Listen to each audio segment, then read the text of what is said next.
Hi, I'm Michelle from Finding Home. I'm going to cook a meal and show you a couple of my grocery hauls. Thank you. So this is the Pet Smart part of the haul. Um, this was $47.96. As always, cat food because that's 6 days worth. Dog treats, and he's in for his bag of dog food. This one's 22 pounds. If I am very lucky and he goes on a hunger strike for a day or two, which he will, I can get 3 weeks out of a bag. So this is kind of a low spend week. As you saw in my previous video, my freezers are full. So we're trying to eat down a little bit of it just so I can make room for while we're on vacation. I typically pick up my son very easy junk food as he likes to eat. And I mean, he's got other stuff he can, but I typically leave him homemade burritos, but I put them in the freezer and I make sliders for him, and I'll pick up a bag of the chicken patties that he likes that tastes like Chick-fil-A. And if he doesn't typically, last trip down, he only ate like 2 or 3 days worth out of the 5 we were gone. We're gone for 7 this time, so I'm hoping he might eat a little more. But I also would rather him eat what's in the refrigerator first, and if he doesn't eat the frozen, it's not a problem. So, bananas, those were as ripe as I could find. They look a lot better through the camera than they are in person. They're riper than I like. Zucchini, just because I said that sounded good. Cream cheese, chocolate syrup for the boy. Tomato basil sauce. I'm gonna make the Millionaire baked spaghetti tonight, and I froze spaghetti sauce from last week, but I feel like I'm gonna need just a little bit more, so I figured I'd buy another jar, throw it in, see how much we need, and then I can always refreeze the rest of that for the next time we have pizzas. So with that, ricotta cheese, I think I said cream cheese. Back here, I've got Ziploc freezer bags. They had my hazelnut coffee. Did not like the Starbucks last week that well. Olives, just because I wanted to eat some. I keep cream of chicken on the shelf, but typically if I have time, I will just make a homemade cream of chicken or cream of mushroom for whatever we need it for. But in a pinch, or I'm being lazy, I've got it. Green beans were 50 cents a can instead of 58. Not a huge savings, but we ate 2 cans the other night. Whenever we eat a couple of cans, I buy a couple more. I bought double. Tomatoes, just because I snack on them. Potatoes for sausage and fried potatoes this week. More almond milk, more water, and flour tortillas. And finally, this was the BJ's haul. This was $76. My son needed juice and vitamin waters for work. Unfortunately, it all hit the same week, it seems like. My husband asked for his cheese sauce. And let me tell you, getting a 3-pack of it for $8 is way better than almost $4 a jar for it. I drink the Premier Protein peanut butter in my coffee every morning. I either will stop at Starbucks, which I'm trying to break the habit of, and I get a Doppio Venti Ice shot, and I then get it in the Venti cup and I pour the drink in. I need to be better, but considering I'm down from stopping at Starbucks all the time and getting multiple drinks, this is a stepping stone. My husband, that was a 2-pack. He's, of course, already into it. And then just celery and carrots. So I'm going to make some Italian bread, but I have already half the recipe. I've gotten to the point where I'm tired of throwing out food. So, and I never know who's going to eat what anymore. It was easier when I still had the 2 boys at home. Now I have the one, and this is the one that likes to go out with friends. He's just never home. But then when he is, he wants to know where the food is. So instead of 2 loaves, this is just going to make 1. And I'm going to make life simple and throw it in the bread machine so I don't have to mess with it the rest of the day. So per the bread machine rules, water. I've got 1 1/4 cup. I test every time just to verify. You don't want it over 110. It'll kill the yeast. It's 104. I always go on the high side because if you're using a bread machine, this pan's going to cool it off also a little bit. So that's my theory behind that. Oil is 1/4 cup.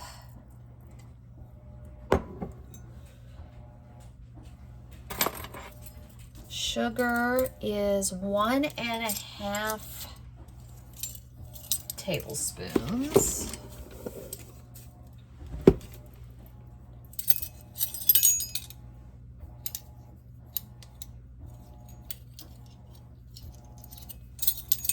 Yeah, we'll just use another tablespoon, just do half of that. I thought I had a half on there.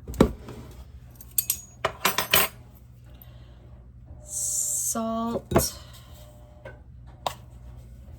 is 1 teaspoon.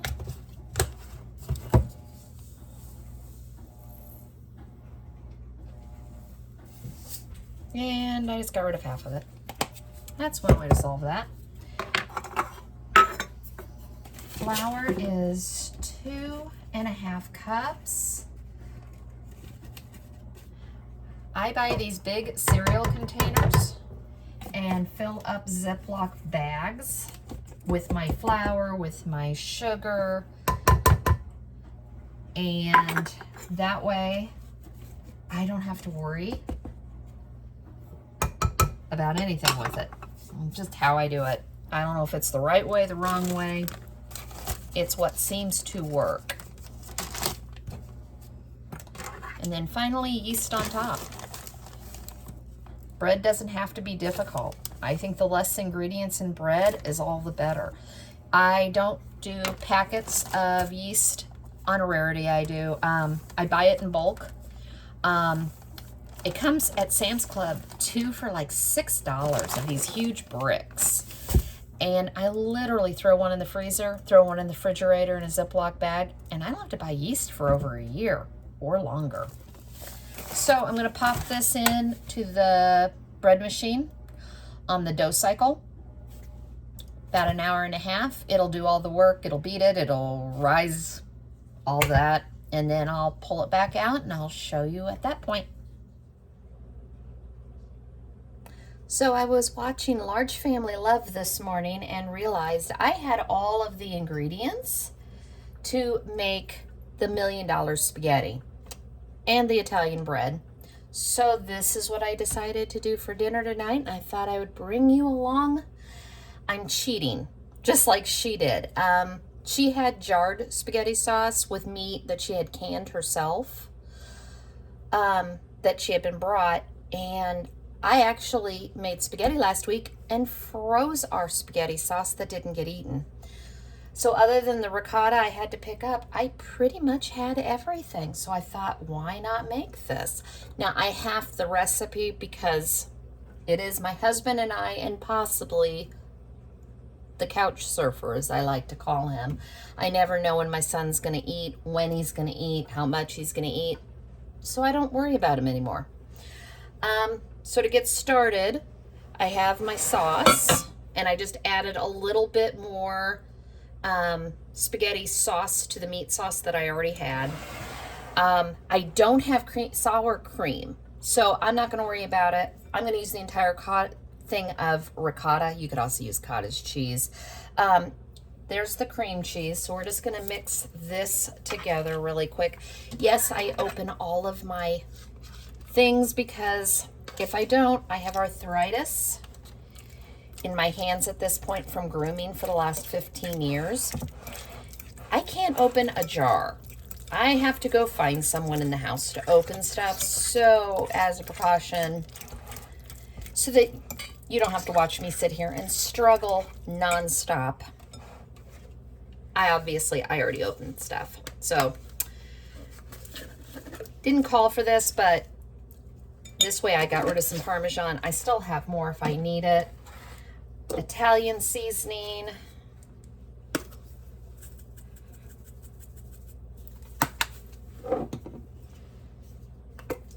Some garlic powder. And just mix that up.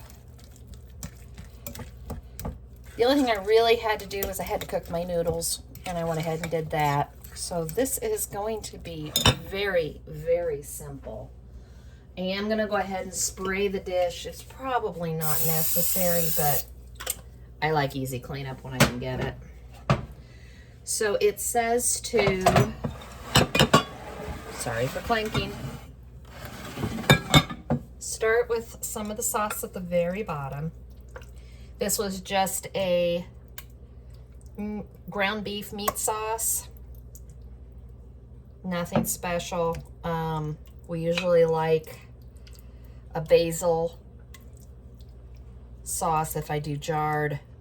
Typically don't make spaghetti sauce very often. I really have to be in the mood to make that. Next is pasta. Just what you have on the shelf, and you really would have worked. I almost wish I had frozen the spaghetti sauce or the spaghetti noodles from last week. I probably could have gotten away with using them. Typically, this isn't something my husband likes, but he's been learning lately. I'm doing what I want. I'm the one cooking. So we should have some leftovers, although I got into the broccoli cheddar casserole I made the other day. There's not much left, so evidently somebody liked it.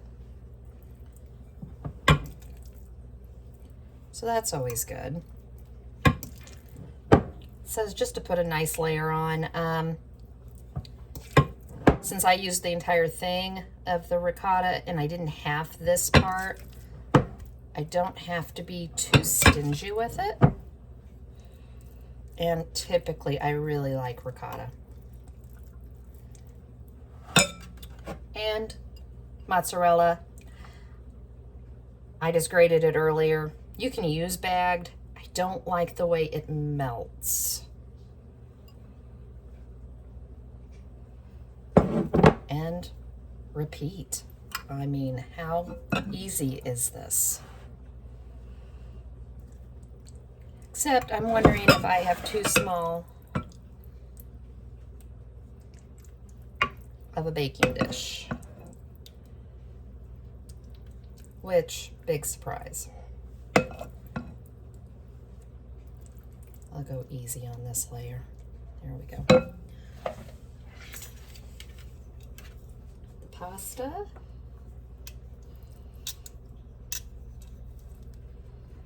I might have made too much of that. That's might be what I did. I tried to half it, but halving pasta is not always the easiest. You just kind of gotta eye it.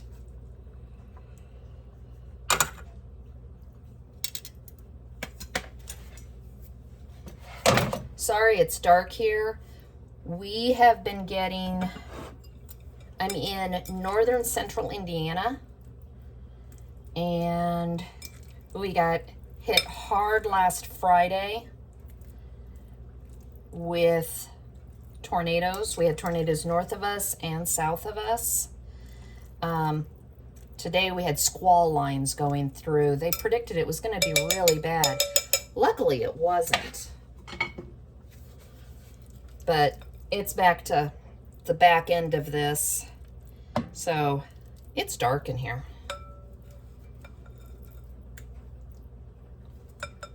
Get as much of this out as you can. I think this stuff's the best part of it. I love lasagna. I think I love anything Italian.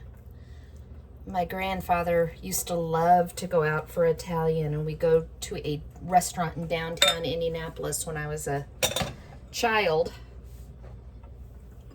called Milano Inn.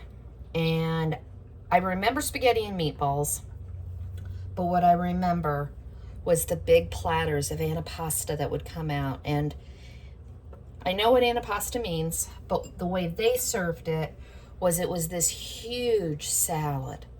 And it had tuna, and it had salami and pepperoni and cheeses, and it was just absolutely wonderful. So I've always loved Italian.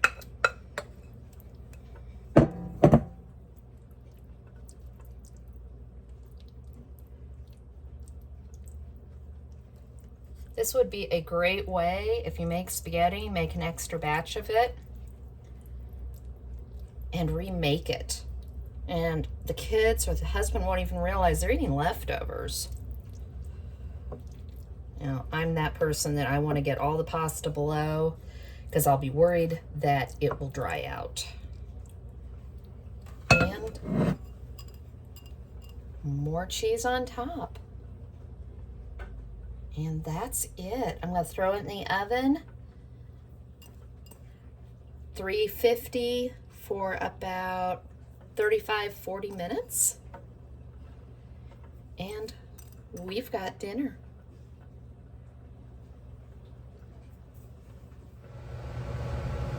My dough's done out of the bread machine. I just have an Oster. I don't have anything special. I just picked it up on a good deal on Amazon.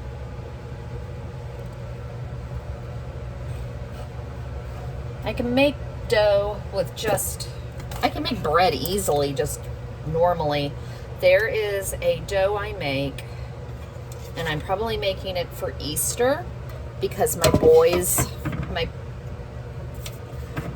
three of my boys will be at my mom's for Easter. And I'm contemplating making, it's called Baroque. It is a German dough. And according to them, it's the best thing I ever made. I find that hard to believe of all the things I make. But when they were kids, I ran a daycare. And doing daycare, you know, I fed a lot of little kids, and I found a recipe for Baroques. And what it is, it's ground beef and cabbage and cheese, and you put it in this extremely soft dough, and it is so absolutely delicious. Yeah, they weren't fond of that, so I figured, well, I'll take the dough and I'll make pizza roll-ups. So I made it like cinnamon rolls, and I put cheese and pepperoni, and I had marinara to dip. They liked that. And then I made tacos for dinner, and I thought, well, why don't I make a taco roll-up? And hence the taco roll-up was created. And it's just cheese and taco meat, and I roll it like you would a cinnamon roll. I mean, I'm talking absolutely, there is nothing special about this. Well, my boys act like that is the best thing I have ever made in my entire life. So I thought, since my son is in from New York, my youngest will be there with his girlfriend, and we're doing a non-traditional Easter anyways. So I thought, I'll just go ahead and make it, and we'll see how that goes.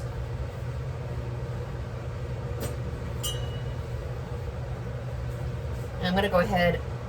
I can never get it if I slice into the bread after it's risen. I don't think it looks very nice. So typically I'll do it before I let it rise. So then this is going to rise on the oven for probably about 45 minutes, or until it looks like it's almost doubled, and I'll bake it. And this is the final product. It looks really good, so hopefully this will work out. And the bread turned out really, really nice. So, in all honesty, it was a quick, simple dinner.